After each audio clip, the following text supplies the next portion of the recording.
On apprend le néerlandais comme une langue morte. Ça veut dire, OK, vous prenez votre cahier, page 33, on refait les exercices de hier, etc. Ça me fait souvenir des cours de néerlandais. Voilà, tu vois, mais c'est pas comme ça qu'on apprend une langue. Pour apprendre une langue, il faut pratiquer, il faut parler. Et puis, voilà, de nouveau, je mets ma passion dans ce cours-là. Ça doit être interactif aussi. Voilà.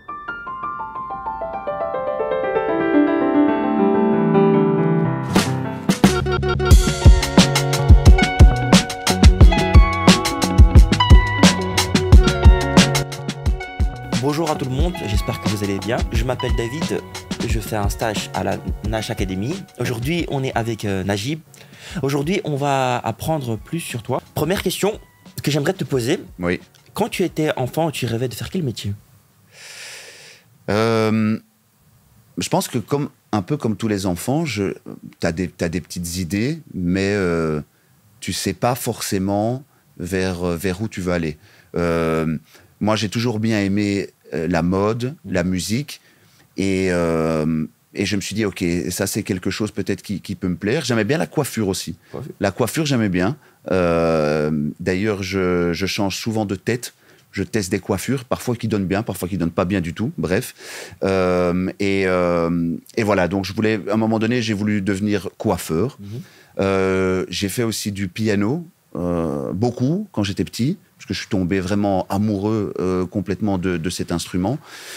Et voilà, à un moment donné, ça allait vraiment bien avec le piano. J'ai demandé à ma mère, j'ai dit, OK, maman, pourquoi est-ce que finalement je ne ferais pas le conservatoire? Donc voilà, le conservatoire, c'est quand tu as terminé en fait, l'académie en fait, de musique, tu peux aller au conservatoire. Et ma mère, elle est professeure de maths, de formation. Tu vois, et elle m'a dit, écoute, le piano, c'est bien, parce que c'est elle qui m'a aussi encouragé à le faire, mais elle m'a dit, tu as peu de débouchés. Donc, tu dois essayer de trouver quelque chose où tu es sûr de trouver un emploi quand tu as fini tes études. Et donc, voilà, au final, c'est un peu ça qui m'a donné... J'étais bon dans la communication, parler un petit peu avec les gens, tu vois, ce côté social, sociable. Et puis voilà, comme elle est prof de formation, eh bien, voilà, elle m'a dit, écoute, peut-être, voilà, pars un petit peu vers les langues, vers le côté enseignement, en fait. Bonjour à tous, cette vidéo est sponsorisée par Woyeshoe. Woyeshoe, c'est un magasin de chaussures de confort avec ou sans semelles orthopédiques, mais aussi chaussures classiques et chaussures italiennes pour femmes et hommes. Woyeshoe a été fondé il y a plus de 77 ans et vous offre un service de qualité. Alors n'attendez plus, si vous avez le pied qui gonfle, si vous avez un hallux valgus, si vous avez le pied fin, le pied large, une toute petite ou une très grande pointure, Woyeshoe sera certainement trouvé chaussures à votre pied et grâce au code NASH20, bénéficiez de 20% de réduction sur votre prochain achat.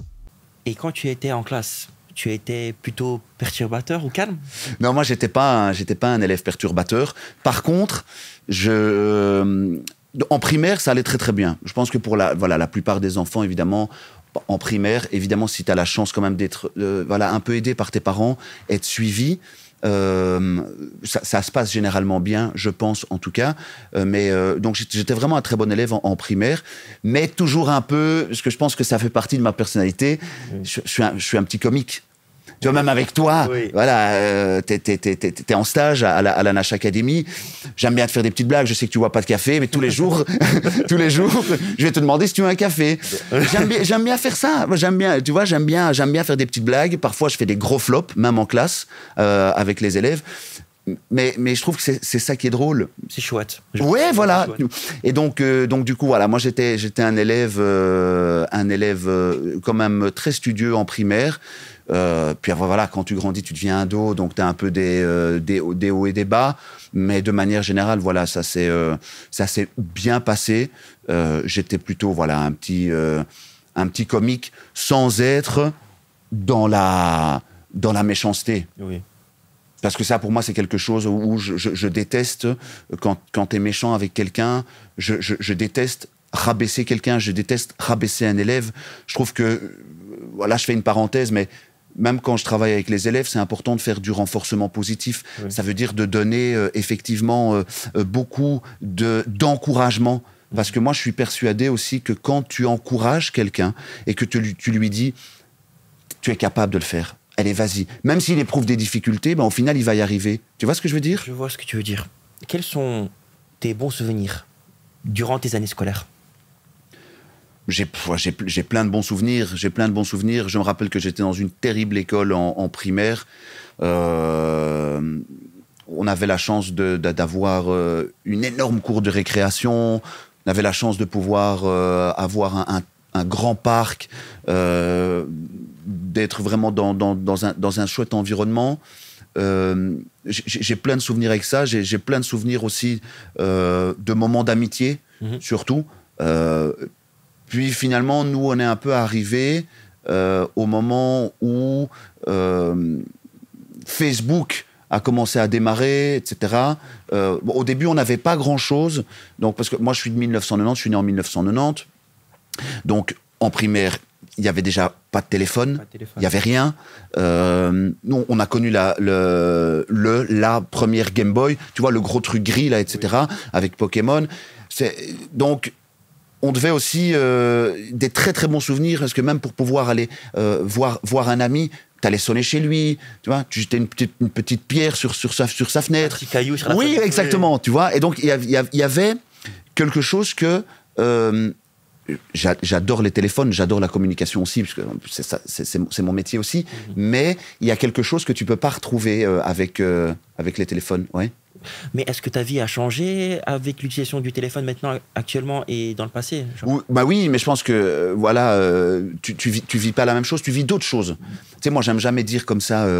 Ouais, non, c'était mieux avant, sans les téléphones, etc. Il y avait des très bonnes choses sans les téléphones, et il y avait des choses qui étaient nulles. Voilà, donc c'est le choc des générations. Oui, il y a des choses qui changent, etc. Mais voilà. Et donc pour revenir à ça, c'est vrai que il y avait évidemment beaucoup de communication, de vraie communication. Donc sans être derrière l'écran, etc. Tu vois, on se voyait beaucoup, on allait beaucoup, au parc, dehors, etc. Ça c'était vraiment super. Et puis oui, des très chouettes moments en primaire, des très chouettes moments en secondaire. Je pense aussi à des voyages. Quand on partait à l'étranger quelques jours. Donc il y a eu des très chouettes trucs, ouais, franchement. Et quels sont tes mauvais souvenirs de tes années scolaires que tu as pu avoir? Un exemple, par exemple. Ouais, tout de suite, je pense à des professeurs qui n'étaient pas forcément sympas. Sympa. Ouais, mais vraiment dans le sens où peut-être que c'était... ils étaient pas sympas, en fait, avec nous. Mais ça peut arriver partout. Tu peux avoir ça avec des collègues, tu peux avoir ça avec des patrons. Mais je me rappelle je suis pas là pour citer de nom ou quoi que ce soit, mais en première, deuxième secondaire, on avait une professeure qui était vraiment très, très, très, très stricte. Alors, je pense qu'au début de l'année, c'est bien d'être strict. Tu sais, par exemple, moi, au début de l'année, avec mes élèves, je suis strict parce que j'ai envie de mettre un cadre, en fait. Je trouve que c'est important. Tu peux pas laisser les ados non plus comme ça. Se lâcher un peu. Oui, c'est ça. Parce qu'après, au final, si tu ouvres les vannes directement au début de l'année, alors il se croit tout permis. Oui. Tu vois, donc je préfère au début aussi être strict, et au fur et à mesure, tu desserres la vis, en fait. Et donc, après, tu peux faire des blagues, tu peux rigoler avec eux, mais ils savent qu'il y a un cadre à respecter. Et voilà, avec cette prof-là, elle était vraiment très, très stricte. Et en fait, il y avait la place pour rien du tout. Pas un moment de rire ou quoi que ce soit. Et il faut savoir, en plus, pas de chance, on l'avait tous les lundis, 2 heures. 2 heures. Voilà, de 8h à 10h, tous les lundis. Donc le dimanche, j'étais déjà en train de stresser, en fait. La veille. La veille en plus. La veille. Donc voilà, vendredi, t'es content, samedi, tu profites, etc. Et puis après, le dimanche, tu commences déjà un peu à avoir la boule au ventre parce que tu te dis, ah bon, ok, déjà, je dois retourner à l'école, voilà. Ça va. Maintenant, il y a des très chouettes moments à l'école, hein. Mais avoir la boule au ventre pour aller à l'école, c'est un peu difficile. Voilà, ça, c'est compliqué. Oui, c'est compliqué. Et ça, c'est aussi quelque chose où je me suis dit, ça, il faut jamais que je reproduise avec les élèves. Parce que tu peux être strict, tu peux donner un cadre, mais tu ne dois pas faire peur, tu ne dois pas donner une angoisse aux élèves pour venir à l'école. Parce que sinon, ils seront pas motivés de venir. Alors Mais c'est ça. C'est ça. Je voilà. comprends. Regrettes-tu de ne plus être à l'école comme au bon vieux temps? En fait, non. Non. Tu sais, souvent j'entends des adultes, des amis, ou même mes parents à l'époque me dire, même si c'était bien à l'école, hein, il y avait des très chouettes trucs, attention, hein, de nouveau, je suis pas en train de... Dénigrer l'école. Voilà. Mais je kiffe ma vie à donner cours. J'aime trop ce que je fais. Et parfois, tu sais, quand tu regardes ta montre 50 fois en disant le temps il passe pas pendant l'heure de cours, etc. Quand tu donnes cours, c'est un truc de dingue. C'est une passion que tu mènes. Ouais, c'est une passion. Et le temps passe à une vitesse, j'en ai 50 minutes, t'as l'impression que c'est parfois 10, 15 minutes, tellement ça va vite. Puis après, je suis concentré, tu sais, je suis focus dans mon travail, j'aime bien ce que je fais, j'aime bien être bien préparé, bien organisé quand je donne cours. Et donc, du coup, en fait, je suis focus. Et les activités s'enchaînent les unes après les autres, etc. Et voilà, et au début de la leçon aussi, parfois, j'aime prendre 5 minutes pour discuter avec les élèves, parce que je pense que c'est important, le côté humain. Tout à fait. Voilà. Et tu te prépares comment avant les cours, par exemple? Ben, je prépare mes leçons, je prépare les activités. Je suis quelqu'un qui réfléchit beaucoup, qui prend le temps de faire pause en me disant, OK, est-ce que ça va fonctionner? Le timing, ça peut être bénéfique pour qui? Pour qui ça peut peut-être être plus difficile, etc. Et en fait, je pense que la préparation, pour tout, c'est le meilleur anti-stress. Et c'est ce que je dis toujours à mes élèves. La préparation, c'est le meilleur anti-stress. Le fait que tu sois bien organisé, le fait que tu te prépares bien. Alors, il peut toujours y avoir effectivement un petit moment de doute où tu te dis, ah tiens, finalement, voilà, ce dont à quoi j'ai réfléchi, ça fonctionne pas trop. Ok, c'est pas grave. La fois prochaine, je le changerai. Mais au moins, je me dis, voilà, j'ai tout donné. Ou en tout cas, je pensais que, voilà, vraiment au plus profond de moi-même, ça allait bien donner. Et puis voilà. Mais donc, je pense que, voilà, bien être organisé, bien préparer ces trucs à l'avance. Voilà, ça c'est le top. C'est top. Et quand tu étais jeune, tu t'imaginais de devenir un jour professeur? Non. Non? Non, pas du tout. Non, vraiment, moi, j'avais pas ça comme idée de métier ou quoi que ce soit. J'étais, comme je t'ai dit au début du podcast, je savais pas trop, en fait.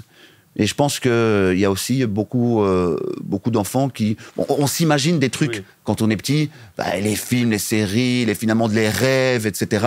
Devenir policier, ambulancier... oui, c'est ça. Mais voilà, en tout cas, moi, j'avais pas forcément ça en tête. Et ça s'est fait, en fait, au fur et à mesure, quand j'ai commencé à être moniteur dans les plaines de sport. Moniteur? Ouais, moniteur dans les plaines de sport. Mais j'avais 15-16, tu vois, à partir du moment où tu peux avoir un job d'étudiant, etc. Voilà. Et tu aimais?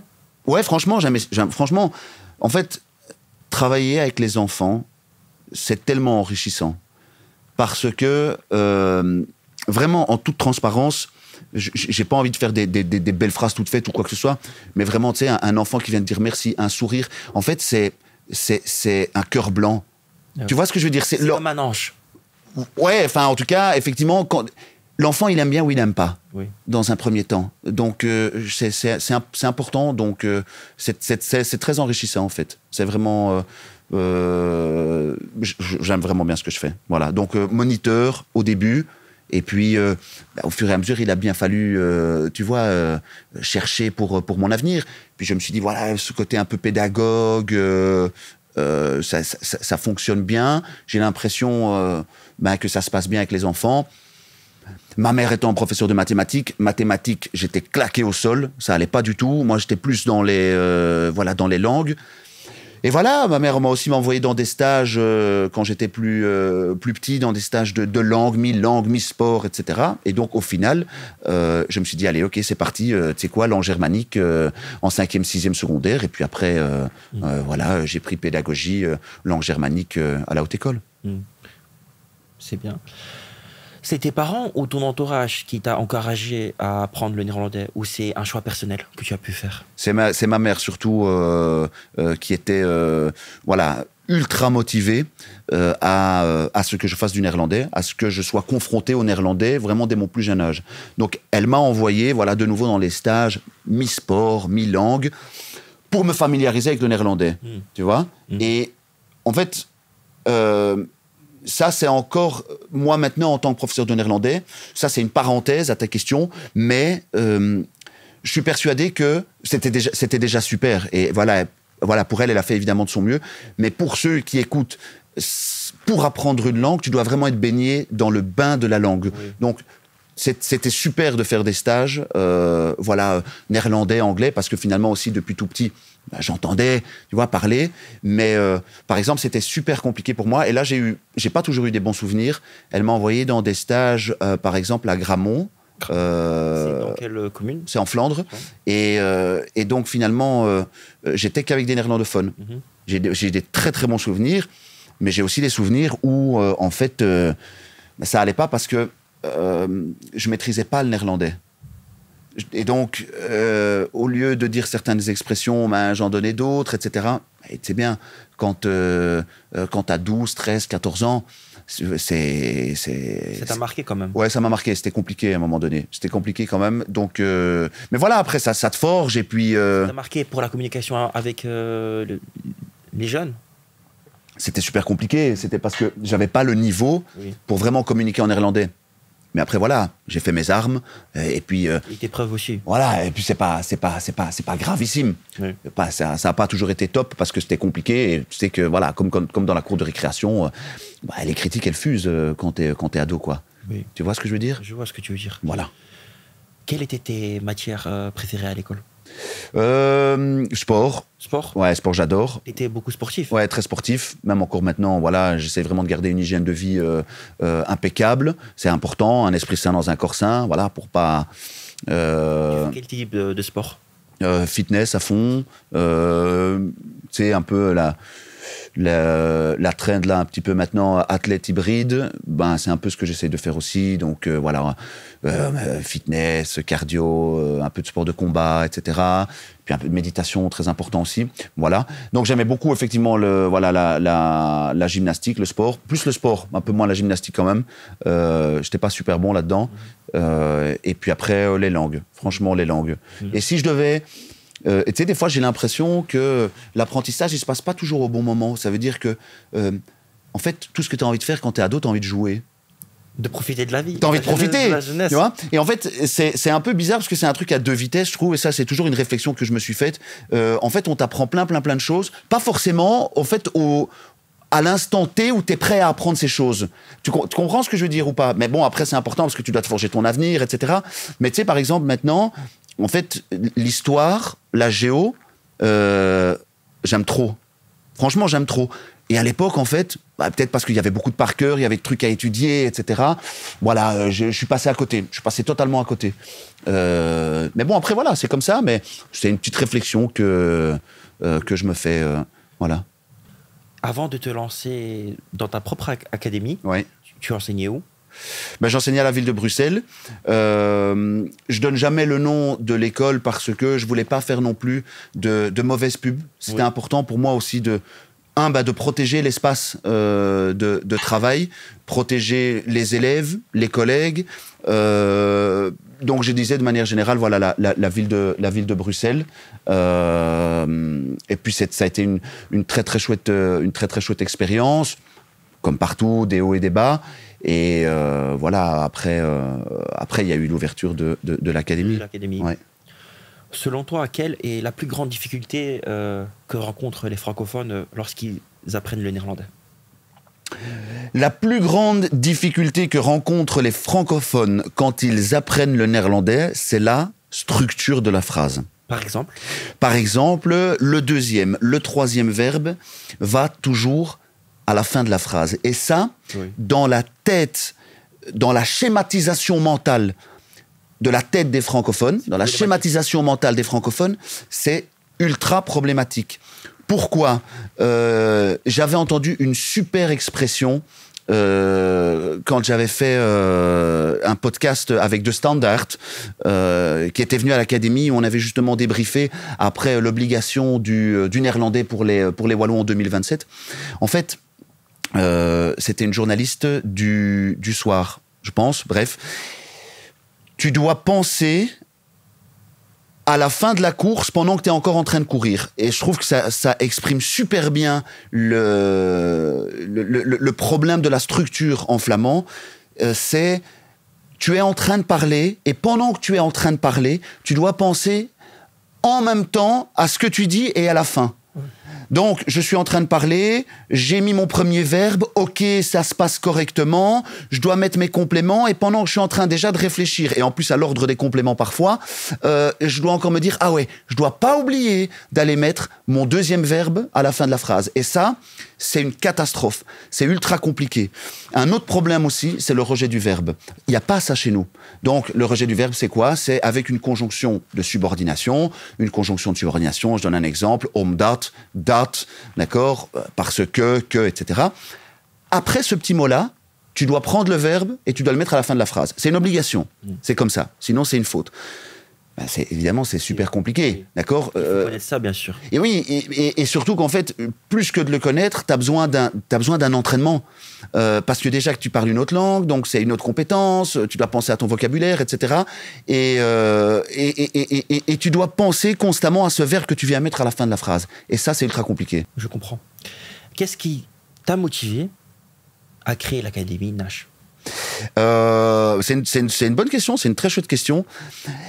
Depuis toujours, je faisais des petites vidéos. Voilà, donc tu sais que je fais de la musique aussi, à côté, je fais du rap. Et donc j'ai toujours dû me familiariser avec les différentes techniques des réseaux, technologies, etc., comprendre comment fonctionne le réseau. Donc ça, je l'ai toujours fait. Et en parallèle, j'avais aussi envie d'utiliser ces différentes techniques pour mes cours. Oui. D'accord? Et l'apprentissage du néerlandais. Et donc, je commençais à faire des petites vidéos où j'expliquais un petit peu comment, j'essayais d'améliorer le cours de néerlandais à ma manière. Donc, je donnais des petits tips pour les élèves, en même temps pour les professeurs, etc. Et j'ai posté ça, au début sur Facebook, Insta. Bon, il n'y avait pas vraiment de gros engouements par rapport à ça, tu vois. Et puis après, j'ai commencé avec TikTok. Et là, ça a explosé. Là, en un coup, ça a explosé, tu vois. Et voilà, à partir de ce moment-là, je me suis dit, OK, Nash, tu vas devoir faire quelque chose avec ça. Donc, j'ai voulu vraiment rendre le virtuel concret. Et je me suis dit, OK, je pense que, tu as réussi à véhiculer un apprentissage. Là, maintenant, pourquoi pas essayer d'amener en fait toutes ces personnes dans le réel, tu vois. Et c'est là où je me suis dit, OK, je vais essayer de commencer à créer des petits, des petits cours de néerlandais. Puis j'ai commencé avec pas grand-chose, tu vois. J'ai commencé avec un petit local, un élève, 2 élèves, 3 élèves, et puis au fur et à mesure, tu fais des petits, des petits groupes, des petites activités, puis ça a grandi comme ça, et voilà. Et aujourd'hui, tu es là avec moi, stagiaire à Nash Academy, enfin, c'est incroyable. Oui. C'est top. Et tu as commencé quand à poster sur les réseaux sociaux? Sur TikTok, par exemple, tu as commencé quand? Nous, on est la première génération à avoir connu les réseaux. On est vraiment la première génération à avoir connu les réseaux. C'est-à-dire que ça a commencé avec les skyblogs. T'as connu ça ou pas, toi? Non. Non? Non. Les skyblogs, si tu veux, c'était un blog sur lequel, en fait, tu postais des photos. C'est une sorte de petit site web. Comme MSN, par exemple. Il y avait MSN, mais MSN, ça date, ça. Ça date. Sérieux, t'as connu MSN, toi? Non, mais j'ai entendu parler à l'époque. Ouais. À l'époque. Donc MSN, ça c'était en fait une messagerie, quoi. Une messagerie instantanée, t'envoyais des... Voilà. D'ailleurs, pour ceux qui connaissent, t'avais les Wiz. Oui. Donc tu pouvais en fait harceler tes potes qui répondaient pas. Tu sais, par exemple, tu étais en train de manger, etc. Tu pouvais harceler tes potes avec un whiz. Et en fait, un whiz, c'était quoi? C'était un énorme bruit que tu faisais ça sonnait à fond sur l'ordinateur de ton pote, quoi. Oui. Voilà, bref. Et donc, moi, j'ai connu les Skyblogs. Donc, je t'ai dit, ce petit site web sur lequel tu postes tes petites photos. Puis, au fur et à mesure, ça a évolué. Il y a eu Facebook, puis il y a eu Instagram, puis il y a eu TikTok. Donc, en fait, moi, j'ai un peu toujours connu ce truc de création de contenu, de poster des photos, d'échanger. Et franchement, finalement, ça me sert super bien aujourd'hui, quoi. C'est chouette quand même. Ouais, c'est terrible, franchement. Qui t'a soutenu dans ces moments de ta vie? À qui tu dirais merci, par exemple? Bah, clairement à ma mère, quoi. Clairement à ma mère. Tu sais, voilà, moi j'ai toujours eu que ma mère. Voilà, mon papa, il est décédé quand j'avais 6 ans. Et merci David. Et en fait, voilà, j'ai toujours grandi uniquement avec ma mère. Donc c'était voilà, ma maman et moi. Et voilà, on a un lien évidemment super fusionnel. Puis tu sais, c'est pas toujours facile de grandir sans une présence voilà, paternelle. Et donc voilà, elle a dû un peu jouer les deux rôles. Donc c'est pas toujours évident, tu vois, parce que tu as besoin d'une maman, et la maman, parfois aussi, elle joue le papa.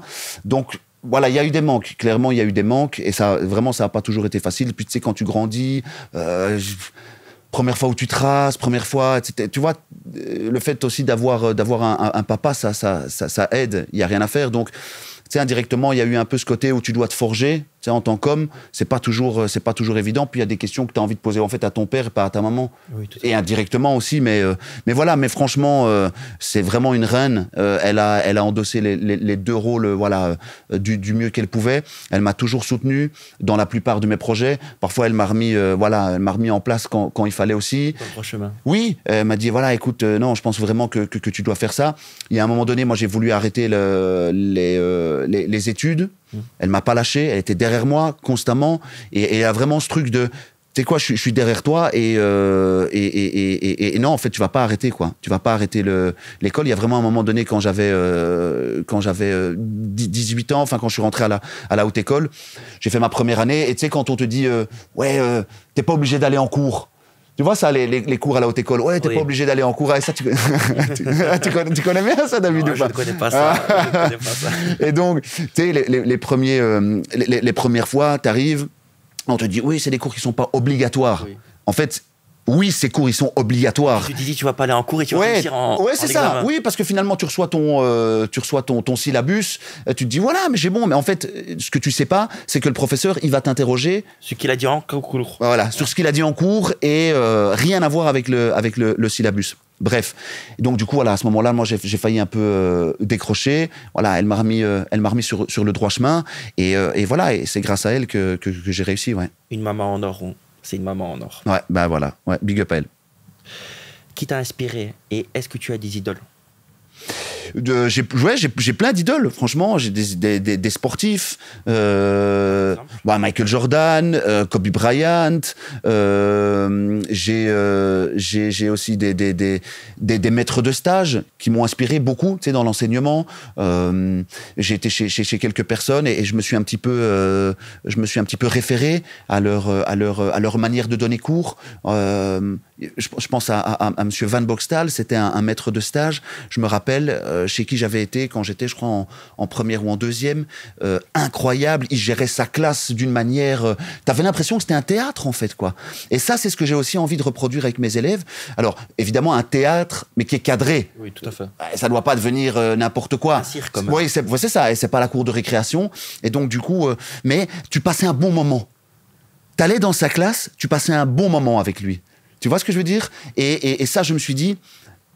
Arriver à rendre cet apprentissage ludique, intéressant, et le meilleur compliment qu'un élève puisse te faire quand tu as fini, c'est quoi? C'est déjà fini, le cours est déjà fini. Oui. Ça, c'est incroyable.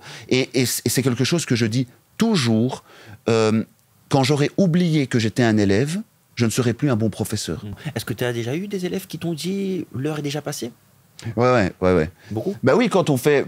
oui, franchement, c'est un compliment qui revient souvent et c'est pour ça que ça motive aussi à continuer à faire des chouettes activités, encore et encore. Tu sais, quand on est à l'académie aussi et que les élèves me disent quoi, ça fait déjà 2 heures là?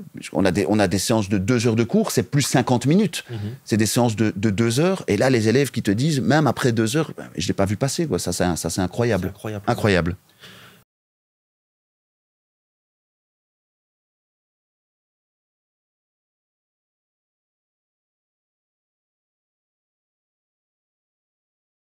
En quoi l'Académie Nash est-elle différente de la méthode d'apprentissage traditionnelle?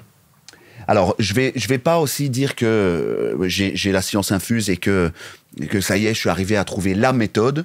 J'ai juste mis mon cœur aussi dans cette académie. Ça, c'est une première chose. Ton cœur, c'est comment? Ça veut dire que j'ai vraiment une passion. J'adore donner cours. Donc ça, c'est une première chose. Il y a vraiment une proximité avec les élèves et les parents. Ça veut dire que même pendant la semaine, on répond à leurs questions. On envoie des exercices supplémentaires. On est prêt pour un petit appel. On les aide avant une interrogation. Tu vois, ça, c'est important pour moi. De nouveau, on revient au contact humain.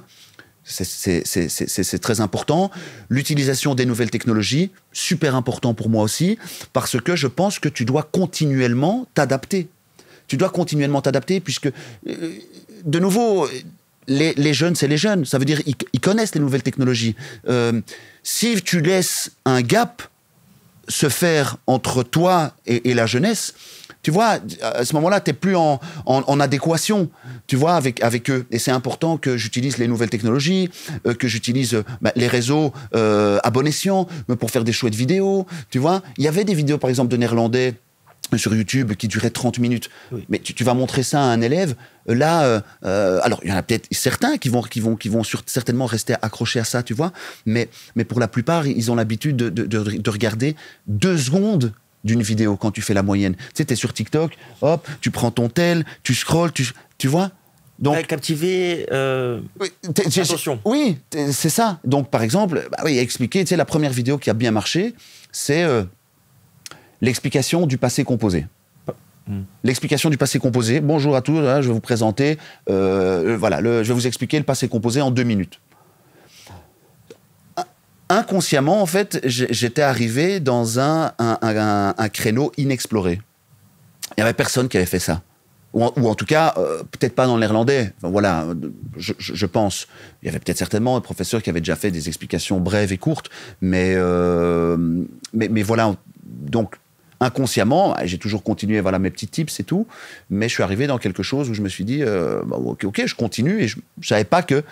Je ne m'étais pas vraiment rendu compte qu'il n'y avait rien, quoi, tu vois. Voilà, donc essayer d'expliquer en 1 ou 2 minutes des choses pour en fait garder leur attention, quoi. Leur attention. Quel type de formation proposes-tu? On propose différents types de formations pour les enfants, les deux. Donc évidemment, ils peuvent venir à l'académie pour avoir un coaching scolaire dans tous les cours de général. Ils peuvent avoir des cours de néerlandais, de mathématiques, voilà. On propose donc du présentiel et on propose aussi des formations en ligne pour les enfants, pour les adultes et pour les sociétés. Voilà. Donc on essaie vraiment de faire du sur-mesure et de nouveau avoir cette proximité avec nos élèves. On a fait réussir plein de fois le CE1D à des élèves, des examens, le CELOR pour les adultes aussi. Tu vois, donc c'est important de pouvoir offrir à chacun un peu ce qu'il demande et on essaie vraiment de nouveau d'être à l'écoute et de s'adapter. Oui, c'est bien. Quel a été le plus grand défi qu'a pu rencontrer l'académie pendant son lancement? Tu sais, au début, c'est super compliqué parce que j'ai eu la chance de pouvoir avoir un petit local. Donc, si tu veux, ma mère, elle a un magasin de chaussures, d'accord? Il est situé où? À Anderlecht, donc à Bruxelles. Elle a un magasin de chaussures depuis 77 ans. Donc, il y a mes arrière-grands-parents, mes grands-parents, puis ma mère qui a repris, etc.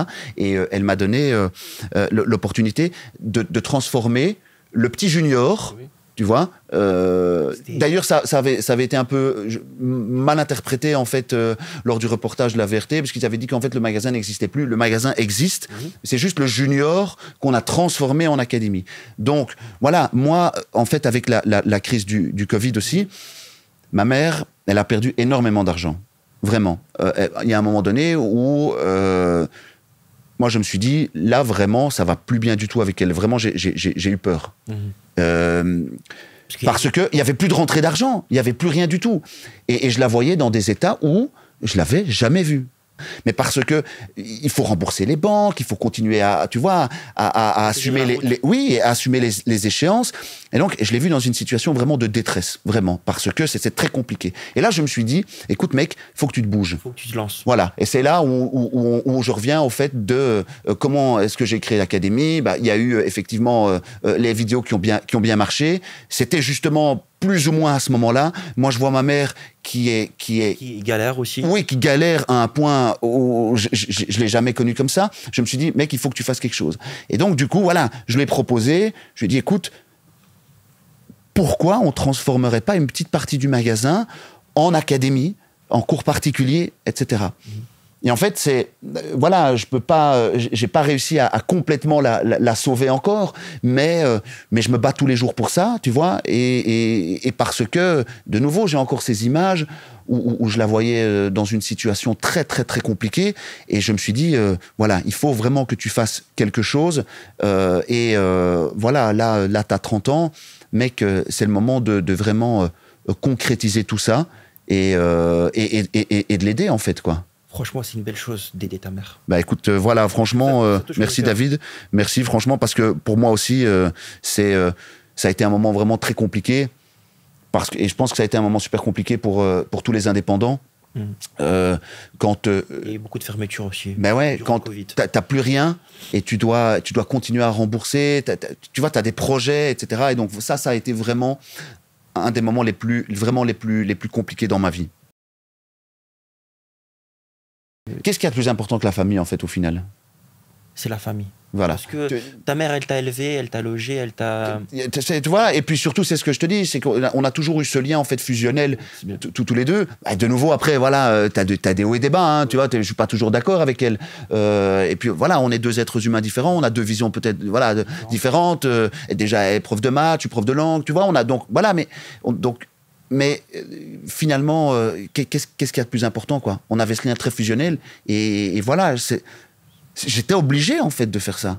J'étais obligé. Mais ça me marque, parce qu'il y a beaucoup de jeunes qui n'aident pas leur mère, et toi, tu as aidé ta maman. Tu voulais l'aider. J'ai essayé. Après, je suis sûr qu'il y a aussi plein de jeunes qui font en sorte d'essayer leurs parents, mais d'essayer d'aider leurs parents. Mais voilà, moi, en tout cas, j'ai profité en tant qu'ado. Voilà, j'ai profité en tant que jeune homme. Elle s'est saignée aussi pour moi. Et là, je me suis dit, non, là, mec, réveille-toi et fais quelque chose, quoi. Quels sont les retours les plus fréquents des élèves après avoir suivi une de tes formations? Étonné dans le bon sens du terme. Étonné dans le bon sens du terme, parce que je pense que... Bon, c'est vrai qu'avec les vidéos... J'arrive à montrer ma personnalité aussi. Oui. Tu vois, donc ça, c'est par le biais de toutes les vidéos. Des fois, quand je déconne avec les élèves, le outfit, etc. Oui, le style. Et puis qu'ils me disent c'est claqué, 2 sur 10, 0 sur 10, etc. Voilà. Mais, j'ai vu aussi sur TikTok, tu as fait, ou sur Instagram, avec le jeu vidéo avec l'élève. Oui, voilà. Brawl Stars. Voilà, on a un écran. Je suis content parce que cette année, voilà, de nouveau, j'essaye de faire des chouettes trucs pour eux, de rester dans la technologie. On a acheté un tableau numérique qui est en même temps une énorme tablette. C'est une tablette géante, en fait, ce tableau. Et oui, voilà. Donc, grâce à toutes ces vidéos, ben, ça me permet c'est un peu une vitrine. Donc, ils voient un peu ma personnalité, tu vois. Et puis moi, je pense que c'est important aussi d'être transparent. Ça veut dire que, voilà, t'es toi-même, en fait. Voilà. Donc, mais peut-être que, déjà, je pense que je suis une personne atypique, parce que professeur, rappeur en même temps, créateur de contenu, etc. Tu vois, c'est un peu le prof 3, 4.0, tu vois. Mais, en tout cas, ils sont agréablement surpris. Et voilà, après, je peux... ne pas satisfaire tout le monde ou peut-être que voilà, la méthode... Enfin voilà, de toute façon, tu peux pas toujours faire l'unanimité, c'est pas possible. Mais en tout cas, ils sont étonnamment surpris, ils aiment bien. Et puis, voilà, étonnés de se dire ah, ok, en fait, c'est cool, quoi. Le cours de néerlandais peut être cool. Si tu mets... Parce qu'en fait, trop souvent, le problème, c'est quoi? C'est on apprend le néerlandais comme une langue morte.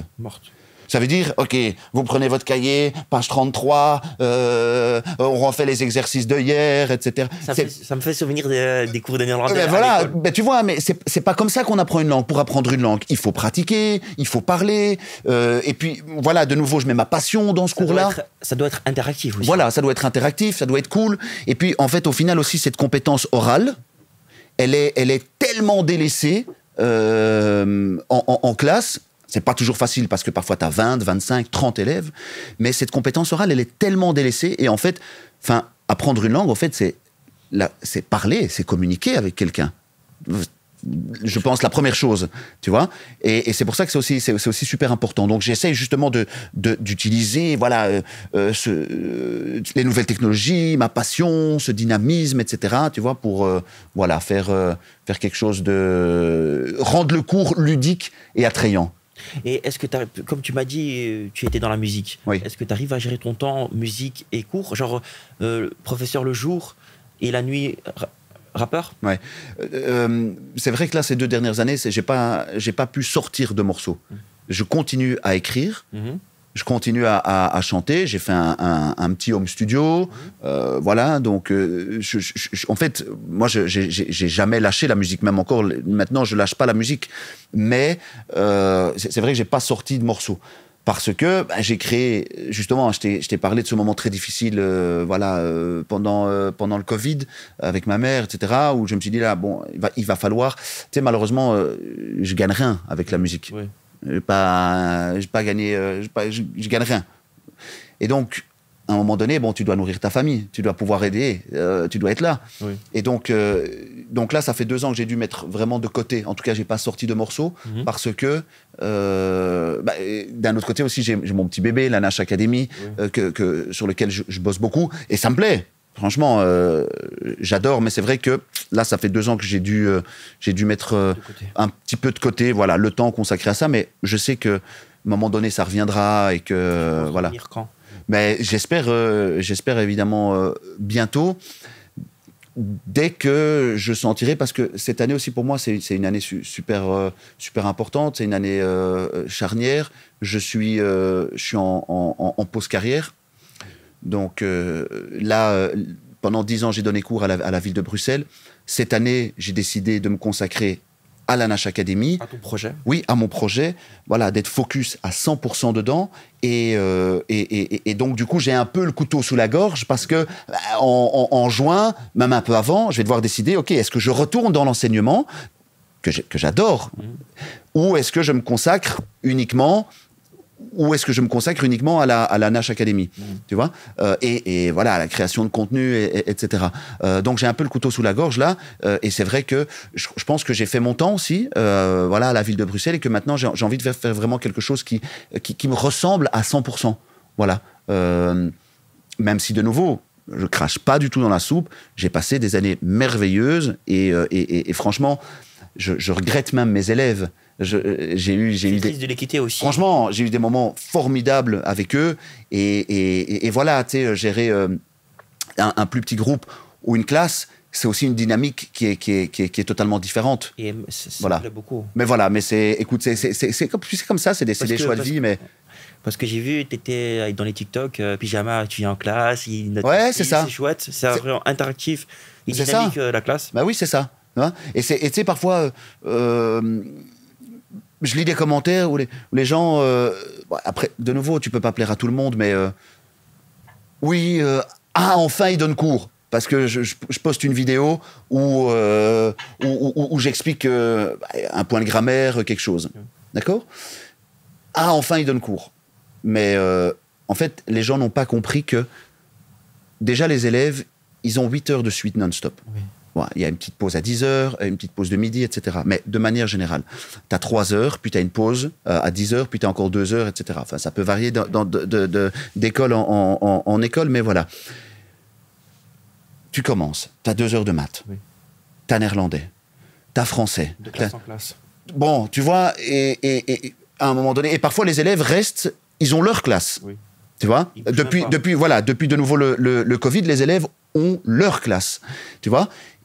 Et donc, du coup, le fait d'avoir des professeurs qui viennent, qui enchaînent, tiens, bam, bam, bam, chacun veut donner son cours aussi, chacun veut avancer dans sa matière.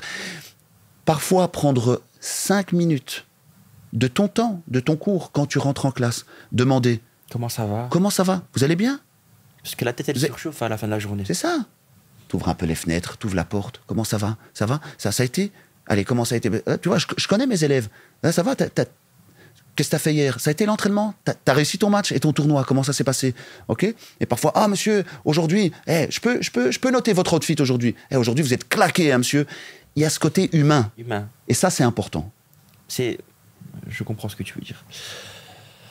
As-tu eu des success stories d'élèves qui t'ont particulièrement marqué? J'ai pas en tête comme ça des success stories d'élèves. Parce que je pense que ça va, je suis pas encore trop vieux et qu'il y en a encore beaucoup qui sont aux études. Mais je pense que ça fait un choc. Mais je pense que les premiers, ils ont déjà des enfants. Et là, tu te rends compte que le temps avance, quoi. Donc mes premiers élèves, il y en a déjà qui sont parents. Voilà. Mais j'ai rencontré énormément d'élèves bourrés de talent. Et ça, parfois, on n'exploite pas assez le talent des élèves. Tu vois? Donc, il y a ce côté parfois créatif, là, que malheureusement, qui n'est pas toujours bien représenté. Et ça, je trouve que c'est aussi un peu dommage parce que, voilà, parfois on passe aussi à côté de quelque chose. Tu vois? Voilà. Quel conseil donnerais-tu aux écoles et aux enseignants pour rendre l'apprentissage du néerlandais plus efficace et plus interactif, par exemple? Alors, c'est compliqué parce que, de nouveau, voilà, moi, je suis pas celui qui a le savoir parce que j'ai toujours fait comme je le sentais, avec ma propre personnalité, avec mon cœur, ma passion, etc. Donc, à un moment donné, voilà, et puis après, tu t'améliores, tu sais, l'expérience qui fait que je pense que, voilà, moi j'ai aussi le point de vue de chaque jour, j'essaie de m'améliorer, de devenir une meilleure personne. Donc, c'est important, tu vois. J'ai pas envie de reproduire les erreurs que j'ai faites hier, que ce soit en cours, que ce soit dans ma vie, etc. Bref. Donc, j'ai pas vraiment, je veux pas être celui, ouais, j'ai des conseils à vous donner, faites comme ça, etc. Par contre, de manière générale, déjà, soyez vous-même. Faut pas essayer d'être quelqu'un d'autre. Ça, c'est quelque chose que je dis à tout le monde. De nouveau, la phrase que j'ai dite là tantôt, n'oubliez pas que vous étiez vous aussi un élève. Ça, c'est important. Parce que parfois, trop souvent, on se dit, bah, allez, ils n'ont pas étudié, allez, ils n'ont pas travaillé. Eh, ça va. Il y a des fois où t'as pas étudié non plus, quand t'étais à l'école, il y a des fois où t'étais pas parfait, quoi. Tu vois? Et ça, parfois, en tant que professeur, on oublie. Hein? On se dit, ah ouais, mais allez, ils ont de nouveau pas étudié, ils ont de nouveau... Voilà, mais c'est parce que tu es aussi focus sur ta propre branche, sur ton néerlandais, sur ton truc. Donc voilà, de manière générale, n'oubliez pas que vous étiez des élèves aussi.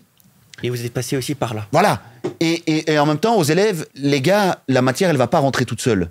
Ça veut dire qu'il y a quand même un moment donné où c'est vrai qu'on vous donne les nouvelles technologies, on vous donne plein d'applications sympas, plein de trucs. Tu vois, il y a une multitude de choses qu'il n'y avait pas quand moi, j'étais à l'école, et même chose quand mes parents, et puis, etc. Voilà. Mais à un moment donné, posez-vous et faites rentrer aussi un peu la matière. Ça, c'est important. Parce que, voilà, le vocabulaire, il ne va pas rentrer tout seul. Oui, ça, c'est sûr. On peut utiliser 40 000 applications, on peut regarder 40 000 séries.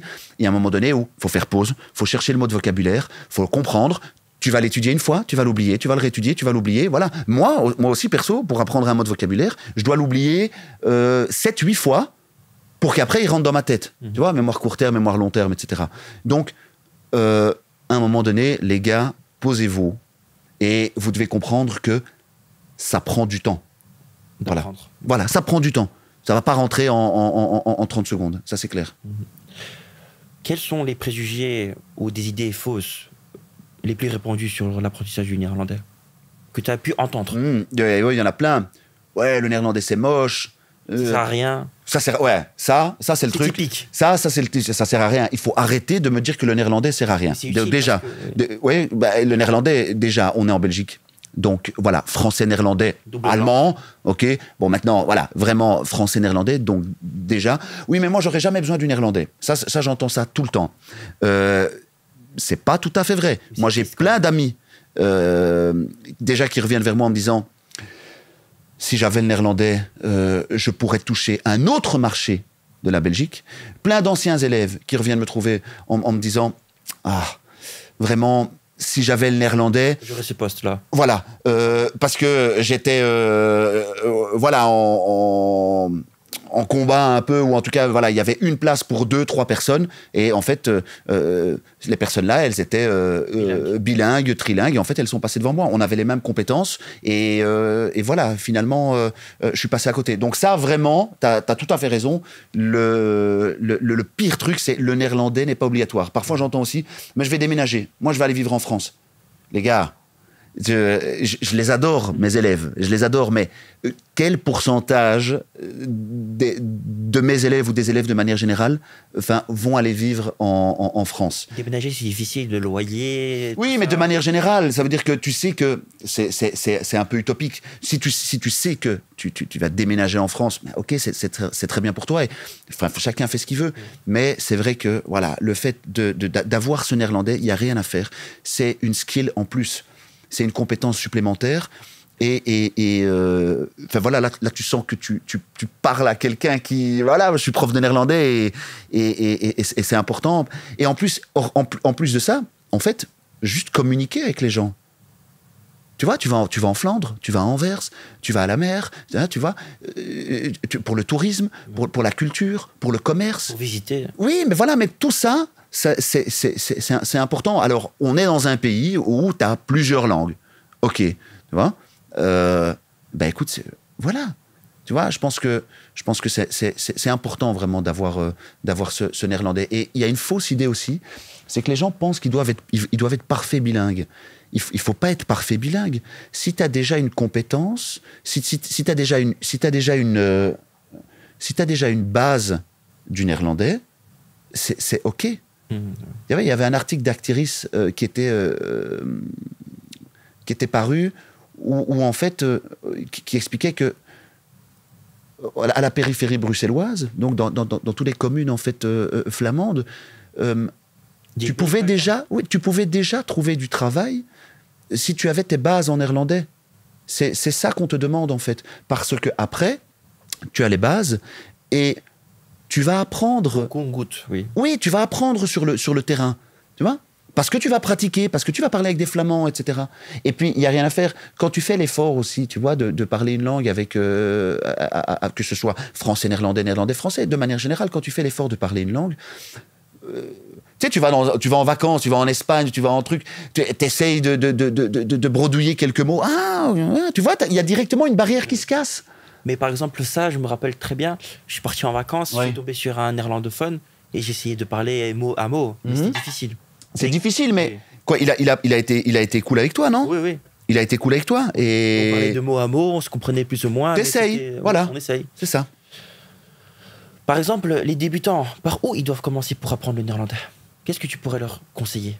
Il faut, moi vraiment, ce que je pense qui est important, c'est reproduire le bain de la langue. C'est reproduire le bain de la langue. Qu'est-ce que ça veut dire le bain de la langue? Je pense pas qu'il y a un truc à faire. En fait, il y a plein de trucs à faire. Il faut voir en 360. Ça veut dire que dès que les élèves s'inscrivent à l'académie, je leur dis, je voudrais 30 minutes d'une série, 30 minutes de vocabulaire, 30 minutes de grammaire, d'accord? Ou les 30 minutes, voilà, c'est ce que j'aimerais vraiment, mais tu regardes un petit peu la télé en néerlandais, tu lis un petit livre, tu écris un petit texte, tu essayes de parler, tu me fais une petite vidéo, tu m'envoies, tu vois? Et il faut essayer de toucher tous les aspects de la langue, parce que regarder uniquement une série toute la journée, c'est bien, mais c'est... Voilà, tu vois, vraiment, on essaye de travailler, un peu. Oui, et de diversifier les apprentissages et travailler vraiment en 360. Tu vois, voilà, ça c'est vraiment important. Quelles sont les meilleures techniques pour apprendre plus vite et éviter d'abandonner l'apprentissage? Je pense que c'est pour tout. Il faut à un moment donné aussi le vouloir un petit peu. Tu peux rendre l'apprentissage ludique. T'es pas obligé. Tu n'es pas obligé, parce qu'avant, je pense qu'on pensait, on avait des fausses idées là-dessus. On pensait que, voilà, étudier, c'était un moment, c'était un sale moment, en fait, quoi. Tu vas passer un mauvais quart d'heure, tu peux dynamiser, tu peux rendre ludique l'apprentissage. via des applications, via des mini-jeux. Tu sais, moi, je me faisais beaucoup de mini-jeux quand j'étudiais. Tu vois, je me cachais par exemple des mots de vocabulaire, je retournais, j'avais pas toujours les applications, etc. Tu vois, mais je m'interrogeais, je faisais un petit jeu avec ma mère et des trucs comme ça. Tu vois, tu peux rendre ludique l'apprentissage. Et du coup, on va dire que c'est moins embêtant. Oui. Voilà. Est-ce que là récemment, tu as fait un jeu avec les élèves pour... Tout le temps, via Quizlet, via Kahoot. Je suis en train aussi de mettre en place un jeu et j'en parlerai bientôt. Ça aussi, on va pas. Voilà, je suis en train d'essayer de préparer un chouette jeu pour dynamiser l'enseignement. Mais voilà, oui, on peut essayer de faire plein de petites techniques. De nouveau, l'application Quizlet, super sympa. Regarder une petite série, s'interroger, tu vois, jouer un peu des petites questions-réponses, etc. Se lancer des petits challenges, utiliser des petits post-it. Voilà, faire toutes des petites choses ludiques qui permettent que, en fait, le temps passe un peu plus vite et que ce soit peut-être moins embêtant. Oui. Quels sont les objectifs futurs de l'Académie Nash ? Les objectifs futurs de l'Académie, c'est essayer d'aider encore plus d'élèves. Peut-être, j'espère pouvoir ouvrir d'autres académies dans le pays. Ça, ce serait vraiment bien. On est en train de mettre sur pied une nouvelle académie dans le Brabant wallon, à Ytre, d'accord. Donc c'est près de Braine-le-Château, d'accord, Braine-l'Alleud, etc. Et donc voilà, ça c'est dans un futur proche, c'est ce que j'aimerais bien faire, pouvoir ouvrir des nouvelles Nash Academy mais garder ces valeurs. Tu vois, de justement être dynamique, proposer un apprentissage ludique, être proche des élèves. Voilà, c'est ça. Ouais. C'est ça. Comment gères-tu la pression et le stress au quotidien ? Beaucoup de sport. Je gère la pression avec beaucoup de sport, beaucoup de méditation. Je prends des moments pour moi, je prends des moments avec ma famille. Je coupe mon téléphone. Tu vois, le soir, je suis avec ma famille, je suis chez moi, je suis dans mon cocon familial, tu vois. Et je pense que c'est important de prendre du temps pour soi. Parce que finalement, quand tu as la tête dans le guidon et que tu es tout le temps occupé, c'est là où tu pètes un câble à un moment donné. Oui. Tu vois ? As-tu eu des moments de doute, de difficulté durant ta carrière ? Bien sûr. Il y a toujours des moments de doute, il y a toujours des moments de difficulté. Et je pense que... Et comment... Tout le temps, est-ce que ça va bien fonctionner ? Peut-être, est-ce que cette vidéo aussi va bien fonctionner ? Est-ce que je suis à la hauteur ? Est-ce que ce que je fais, c'est bien ? Mais je pense que tu dois croire en toi, tu dois être toi-même, tu dois pas recopier quelqu'un d'autre. Et être authentique. Ouais, voilà, c'est ça, tu dois être authentique. Et puis après, ça va bien se passer. Mais faire les choses, tu vois, avec une bonne énergie, avec un bon objectif, tu vois, oui. Essayer de faire des choses, voilà, positivement pour aider les gens, pour faire du bon travail. Et je pense que comme ça ne peut que bien se passer. Et comment tu as surmonté ces moments difficiles ? Parce que je suis déterminé. Parce que je n'abandonne pas. Et c'est aussi une philosophie que j'aime beaucoup avec le sport, tu vois, c'est se dépasser constamment. Et il y a des moments où en fait ça fonctionne pas. Tu te dis ok, ben c'est pas grave, je vais retravailler dessus. Je vais faire en sorte de faire mieux demain, d'essayer de comprendre mes erreurs. Et je vais de l'avant, en fait, peu importe ce qui se passe. C'est comme avec le post que tu as mis sur Instagram. You vs you. C'est exactement ça. Voilà, c'est toi. C'est toujours toi contre toi en fait. Parce que si je crée pas ces vidéos-là, si moi je me mets pas cette discipline, tu vois, personne va le faire à ta place. Oui. C'est clair. Et donc du coup, voilà, c'est important d'avoir cette discipline de vie et te dire, ben non, en fait, on continue. Quoi qu'il arrive, parce que en fait, juste baisser les bras, c'est pas une option, quoi. Pas une option. Voilà. Il y a beaucoup de gens qui baissent les bras, mais tu es un combattant quand même. Ben, j'essaye en tout cas. As-tu des moments de jalousie ? Non, moi je suis pas dans la jalousie.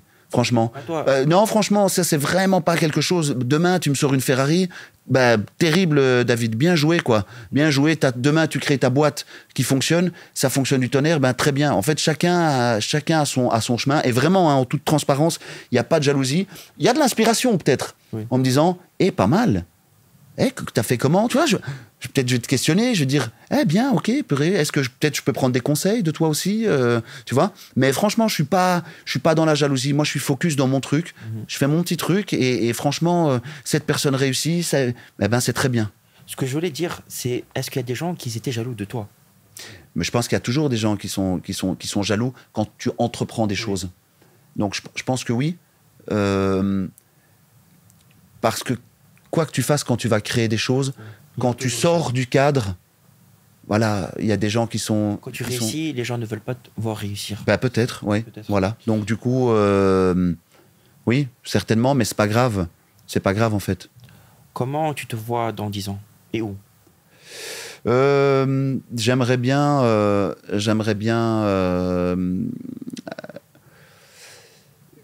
avoir ma mère encore.